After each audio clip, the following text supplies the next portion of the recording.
So for my fellowship visit, I travelled to Cancer Care Ontario in Toronto to observe their knowledge transfer and exchange activities. And the first thing I suppose to say about this area is that there's a lot of vocabulary associated with it.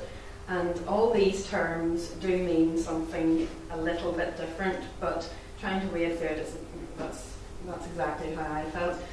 I suppose what draws them all together is that they all have something to do with closing the know-do gap, what we know and what we actually put into practice.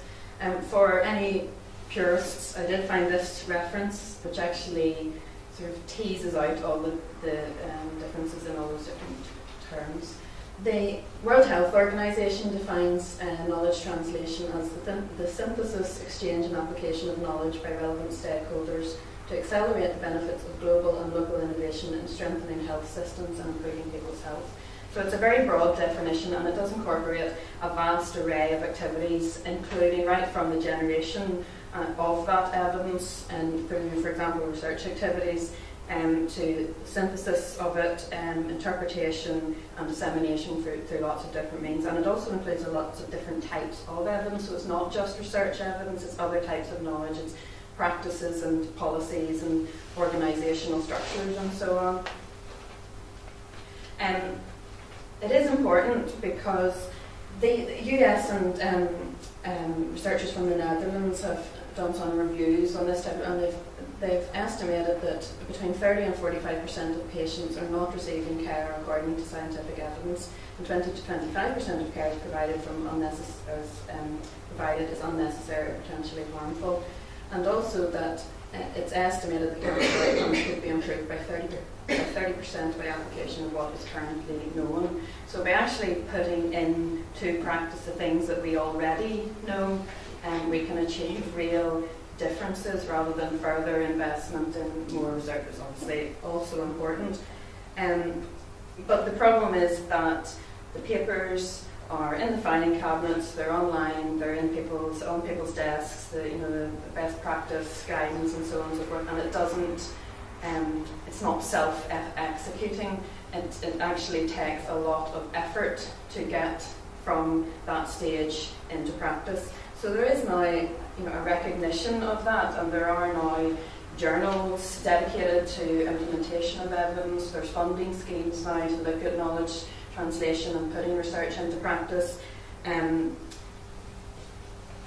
sort of using that evidence as best we can to create real change in the health service.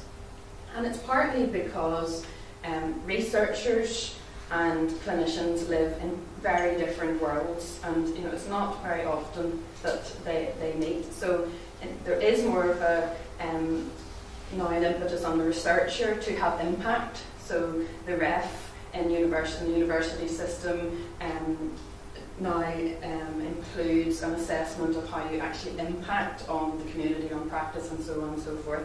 So we are starting to move towards a better system for that. It's also important if it goes wrong. Basically, I mean, these two are examples that are often quoted of where knowledge translation has gone wrong. The Challenger disaster, apparently the scientists knew about these problems, but it just wasn't really translated or transferred to the decision makers. And we often hear people talking about the war in Iraq as well as the evidence or lack of evidence was there, but the system, the process, the transfer didn't work correctly. So I was interested in this gap between what is known and what is implemented, and particularly in palliative care. In Marie Curie, both nationally and locally, we're interested in knowledge transfer, putting research into practice and so on. But we also recognise that it is actually a really complex endeavour, and there are a lot of factors, individual and organisational level factors, which impact on successful knowledge transfer. So Cancer Care Ontario are a big organisation which have a lot of resources put in around knowledge translation. So I travelled there for just over a week, spent about a week, very busy week of meetings with different people to learn about their processes and procedures around knowledge transfer. So just to say a little bit about Cancer Care Ontario, they oversee the cancer care services in Ontario, directing more than $800 million to hospitals and cancer care providers over a massive area.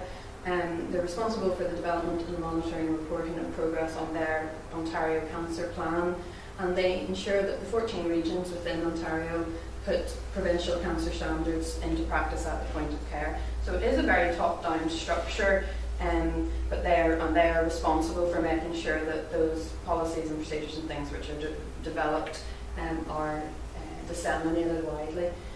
They have various clinical programs and responsible for the transfer of best practice in a specific clinical area to the regional point of care. So I just want to summarise what I learned from the visit. So these are only my observations. This isn't a comprehensive synthesis of what they do, and it's not necessarily a model for other organisations like ourselves. It really is just what they do, and not all of it worked as effectively as I'm sure they would have liked. But I think there are some examples that we can learn from.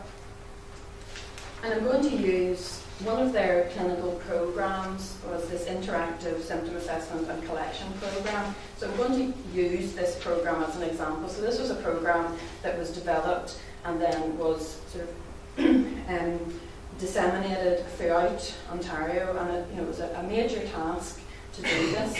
So I'm going to use this example as I go through looking at the processes that they used. And the initial motivation for this program was in palliative care. So in Canada and in Ontario, there was a recognition that at once palliative care 10-15 years ago was a bit of a mess. There was a lot of uncontrolled symptoms, a really high rate of admission to emergency room, and a lot of variation in the quality of palliative care across Ontario. And so they identified a need for attention to symptom screening and assessment and management. And one of the best ways they thought of doing this was, first of all, to record symptoms and to actually assess people's symptoms. So they aim to improve palliative care by implementation of a common, valid and reliable tool for screening. And the aim was to have this common tool delivered by electronic means. So in most cancer centres now in Ontario, when someone goes in for a visit, they go to a kiosk like this, or a little touchscreen computer or some sort of electronic portal, and they get some symptom screening. So they use the Edmonton Symptom Assessment Scale. Some centres use additional questions depending on the disease site and so on. But everyone, as part of their minimal data set, everyone completes on every visit the ESAS, the Edmonton Symptom Assessment Scale, and records their symptom profile, and you see shortness of breath, depression, anxiety, and general well-being, and so on. So that's the example. How did they roll that out? Because you can imagine that is a massive task, and it requires a lot of people to be engaged throughout those regions in a really large area. A lot of it's quite remote. So I suppose the first thing that I noticed was that they used quality improvement and change management approaches. So they were quite theory and model driven in their approach to implementation of this. So they gathered a lot of evidence to suggest that routine symptom assessment were more likely to pick symptoms up than if just general questioning of the patient. There were some symptoms that people were less likely to divulge unless there was sort of standardised or systematic questioning, and that having this system in place helped to reduce ER admissions and improve symptom management. So, but it was a matter of getting that information out to everyone and encouraging them in various different ways to actually take on this initiative. So they were guided by, and there's lots of different change management models out there. The best known ones I'm sure you've heard of, Cotter's change management theory, there's Rogers diffusion theory, and then there's a set of sort of change management approaches which have been developed by the Institute of Healthcare Improvement in the States, and that's the approach that Cancer Care Ontario took. So so they're actually using these IHI approaches to accelerate change. So I know it's very busy looking, but the Breakthrough Collaborative is basically just a generic quality improvement model for producing small but rapid change through local multidisciplinary teamwork. So it basically starts off with, and this is why it's still kind of a top-down structure, in that it starts off with a vision, so a group of experts at the top who decide generally what they want to do.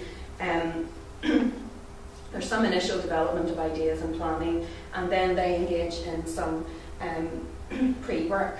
So pre-work and engagement of more local teams. So there's a stage where they actually engage with clinicians and staff regionally to find out, to assess their readiness.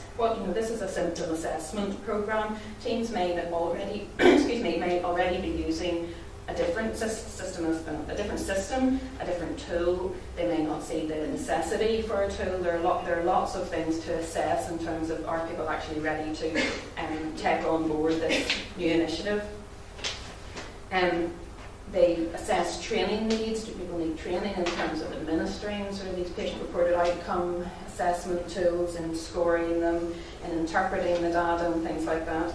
And to assess even their system readiness. So some of the regions they found did sort of use iPads as part of their routine work, so that was straightforward. Others didn't really have the resources set up for this sort of patient reporting portal, so we needed a bit of investment there. But also just to learn, as I said, what people are doing, because the change has to be perceived as better than the current practice, or there will just be resistance, and for good reason. So that stage is all about assessing sort of the local priorities and the local readiness and the local perspectives. And the Breakthrough Collaborative provides a structure for doing that, basically.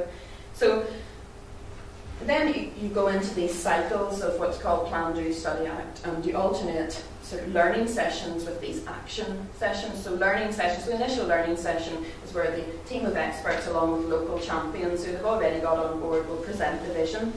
Then the team is tasked with going away and taking that vision and seeing what can they do to implement it locally in a small way, a small step towards that vision.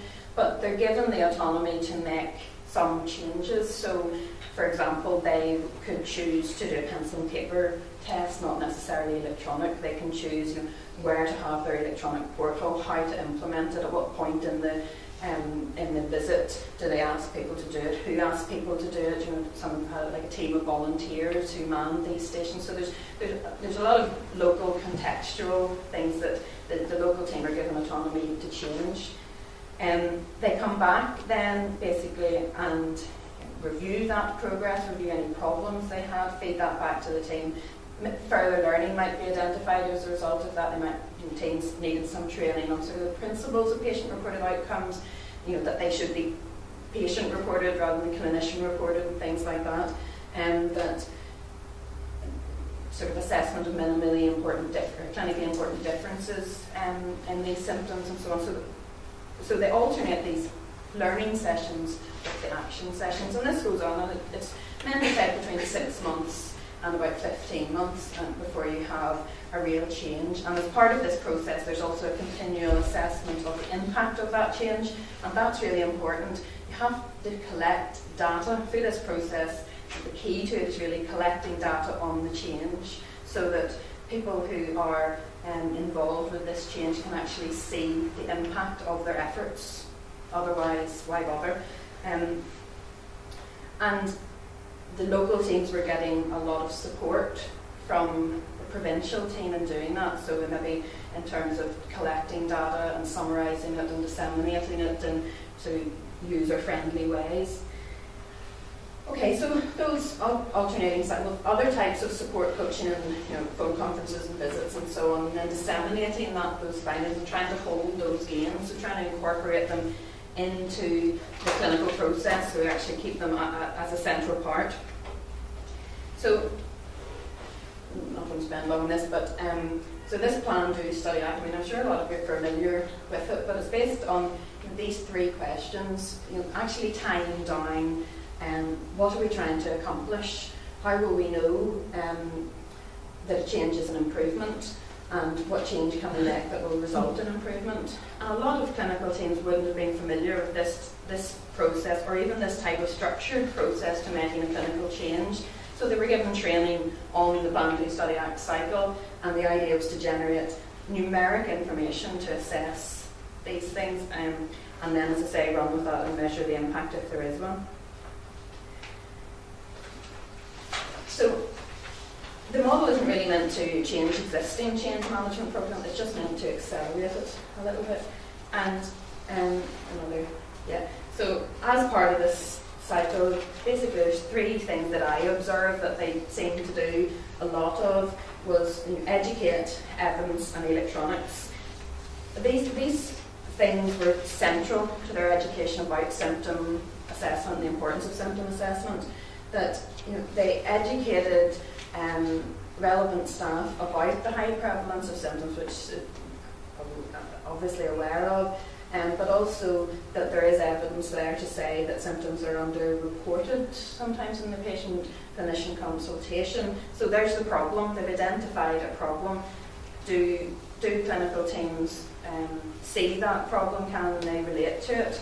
And then a solution. So the change that they were trying to promote in terms of routine assessment of symptoms, and particularly electronic assessment of symptoms, there's evidence to suggest that more symptoms are reported when you use a standardised instrument. There's a reduction in emergency room admissions, and there's reduced symptom burden and patient distress as a result of those. So, I mean, the key thing for me there was there's lots of evidence around symptom assessment and so on, but they really just honed in on a couple of key factors that were clinically relevant and clinically important, and focused very much on those, and reducing emergency room admissions at the time was one of those.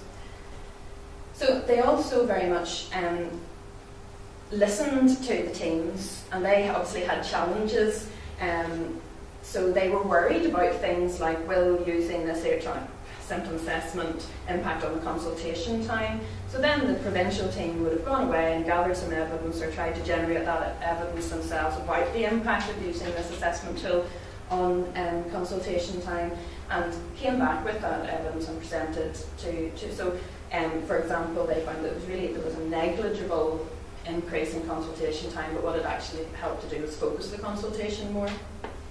They also, for example, listened to staff concerns about the Edmonton instrument. So people were using other types of instruments. People had their preferred instruments, for measuring symptoms, and that'll always be the case. So they tried to listen to those, and then, for example, let teams add other questions if they felt that the Edmonton didn't cover all the important symptoms or characteristics. So these are sort of overlapping constructs, but in terms of evidence, again, so they used research and evaluation evidence to address key clinical outcomes that were of interest to clinical staff, and had to go and ask the staff what they are before they actually address those. In contrast to sort of, the perspective of a researcher, we would like to see if there's international evidence for something, but they very much used local evidence that was much more meaningful to clinical staff if there was a local impact on patient symptoms or hospital room admissions, because then that's their population profile and characteristics, and that effect has been demonstrated in the most relevant environment to them. Any evidence that they did gather was disseminated with local clinical staff and service users. So evidence was presented to clinicians by clinicians, and they also have some evidence review services, so some resources that they can draw upon to gather evidence and to summarise it in reader-friendly formats and so on. So, and the other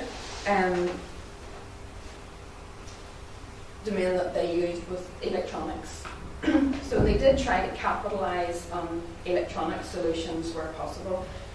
to try to reduce the burden on the clinical processes. So if there was, so the idea was that the electronic symptom assessment would reduce burden. It would stop staff having to score a questionnaire, interpret the scores and feedback and so on. Can staff do that in real time? The electronic system could. So patients recorded their responses, and then a summary of those responses were generated automatically for the patient and for the staff member. So this helped to produce and promote sustainability in practice change. It becomes part of the automatic process.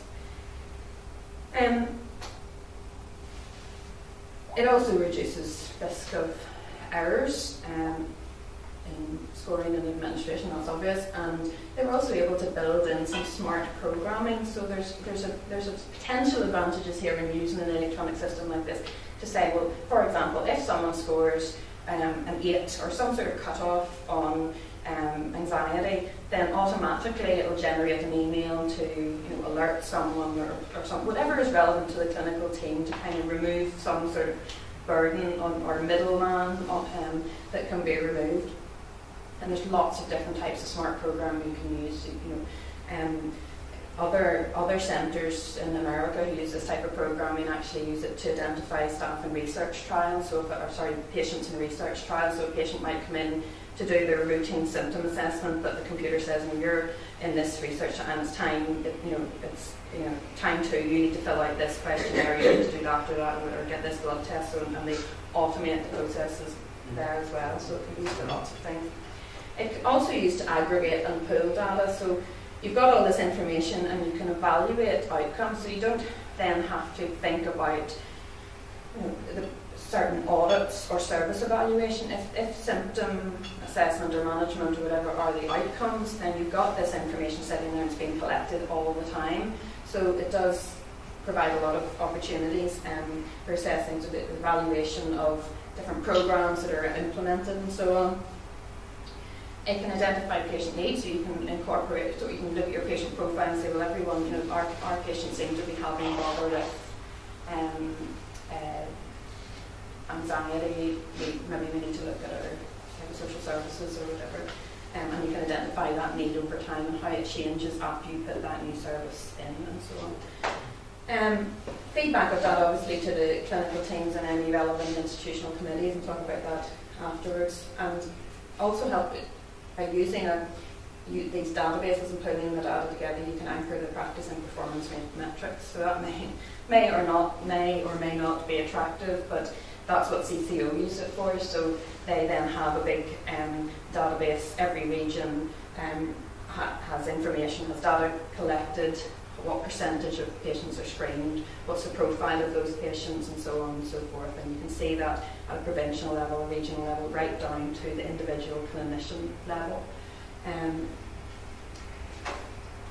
This is, it's not very good quality, but so for the patient, after they fill this in, this is the type of output that might be generated. So this isn't a real patient, but so they use it, the patient gets in and they can see their symptoms and how they've changed over time. So there is some discussion around it, whether this is a good thing or not in palliative care, because patients may be seeing a deterioration, but that's what they use for. There's different formats it can be generated in and so on. So they also make very effective use of this data and really as a powerful motivator for knowledge transfer and practice change. So those things I've already mentioned. To demonstrate changes in clinically important outcomes as a result of any practice change that people make. Data can be computed and reported provincial level right down to the individual clinic level, and to overcome scepticism among staff.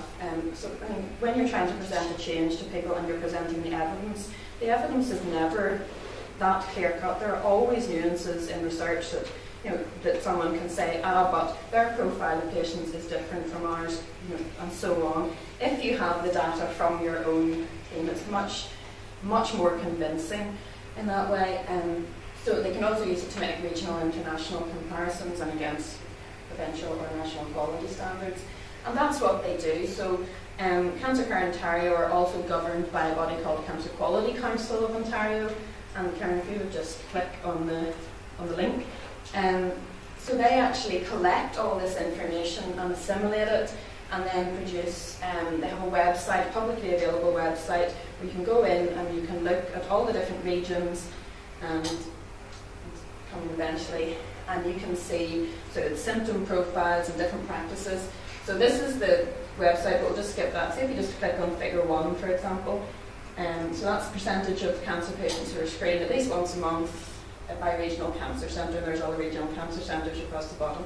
You just go to the arrows and skip on it. There's so much information available there, and it's all publicly available. But people, obviously, the centres are also held to account. So it's a different system than here. Cancer Care Ontario control the purse strings, and the ultimate motivator will be don't get your funding if you don't reach 70% of patients screened or whatever. So, but that's not, that's the bottom line, but it's not really used like that. And the feedback to me was that people find this as a real motivator. They can see in their clinic that their performance is going up, and if they try to make a quality improvement change, they can see the effect of that and so on. So, if we just go back to the presentation.